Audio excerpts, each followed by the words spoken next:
Love the energy the hockey guy brings. Thank you, Whip. We've got a busy week this week. You're going to see starting tonight a number of pieces of legislation pushing back on the real radical extremism from Biden and all of his different agencies that are going after hardworking families. If you look at the pistol brace bill, and I think Corey talked about it really well, the idea that the ATF would try to retroactively make felons out of millions of Americans who just want to exercise their Second Amendment rights. We've seen from the very beginning, Joe Biden wants to take away gun rights of law-abiding citizens. He's tried it multiple different ways. But coming through the back door, trying to retroactively make felons out of people, including military veterans who lost limbs fighting for our freedoms, is shameful. And we're standing up against that. I think you're going to see a bipartisan vote on the floor for that bill this evening.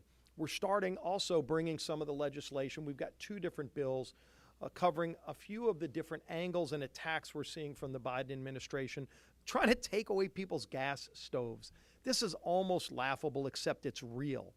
The idea that the federal government wants to tell you what car you can buy by trying to ban the combustion engine through rules by unelected bureaucrats. Now they want to tell you what kind of stove you have to operate in your home, and having to pick a less efficient and more costly option by banning gas stoves. We're pushing back against that too.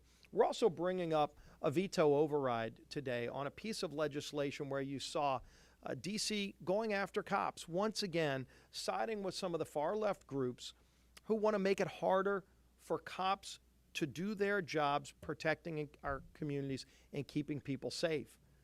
We're bringing that just tonight. And then you're going to see us continue throughout the week. The REINS Act, a bill that says unelected bureaucrats shouldn't be able to come up with an idea that they haven't even passed through Congress that has devastating impacts on the economy. Time and time again, we see rules coming out of agencies that nobody can explain. Yeah, maybe we've seen them come out of states like New York and California, where those crazy ideas are running over 1 million people out of their states to other states. If they bring those crazy ideas to the United States, there's nowhere else to go if they ruin this country. And so the REINS Act says, if a rule or regulation by an unelected bureaucrat has a major impact on the economy, it's got to go through Congress first.